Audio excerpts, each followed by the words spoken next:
ఈ విలువలతో కూడుకున్నటువంటి ఒక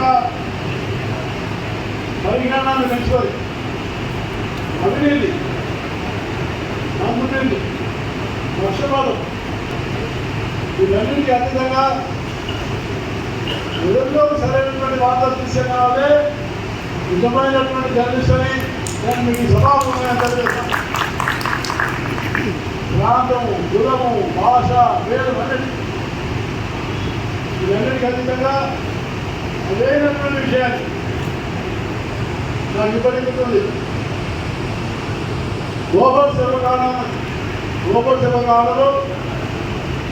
దేశమే కాదు ప్రపంచాన్ని అంతా కూడా కదిలించింది ఒక అరుణ్ షో అనే జర్నలిస్ట్ అని నేను మీకు సభాముఖంగా తెలియజేస్తున్నాను.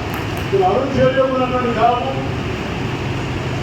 ఆయన చేసినటువంటి అనేకమైనటువంటి గ్లోబల్ స్కాండల్ వల్ల దేశ ప్రధానమంత్రి రాజీనామా చేయాల్సి వచ్చింది. దేశ ప్రధానమంత్రి రాజీనామా చేసినారు. కాబట్టి మీరు అందరూ కోరేది అభివృద్ధి పట్ల, అభివృద్ధి పట్ల, పక్షపాతం పట్ల మీరు ఎక్కడైనా ఉన్నా దాన్ని బహిర్గతం చేయాలని ఆ స్వేచ్ఛని కూడా పత్రికా స్వేచ్ఛ ఎంత అవసరమో విలేకరి కూడా అంత స్వేచ్ఛ ఉండాలి. విలేకరి బంధించబడదు. అందుకని మనందరం అలాగే నేను మీ అందరినీ మనం చేస్తున్నాం ఏంటంటే మనం ఎప్పుడైనా కూడా ప్రజల యొక్క సమస్యలు, గ్రామీణ సమస్యలు, పేదవాళ్ళ సమస్యలు, రైతుల సమస్యలు ప్రభుత్వం అనేకమైనటువంటి పథకాలను అమలు చేస్తుంది. ప్రభుత్వం అనేకమైనటువంటి యొక్క కార్యక్రమాలను ప్రకటిస్తుంది. అవన్నీ చాలా పెద్ద పెద్ద అక్షరాలతో వస్తాయి.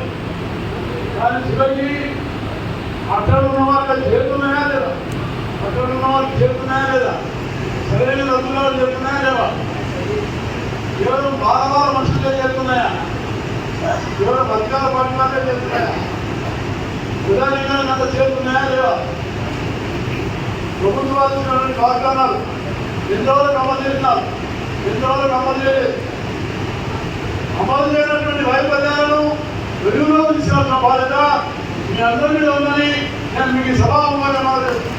అలాగే ప్రభుత్వం ఏదైనా మంచి పని చేస్తే, ప్రభుత్వం ఏదైనా గొప్ప పని చేస్తే దాన్ని కూడా మీరు తప్పకుండా మీరు వెలుగులోకి తీసుకురావాలని నేను మీకు సభాముఖంగా మాట్లాడుతున్నాను. అందుకనే ఇక్కడ కూడా ఉదాహరణగా ఈరోజు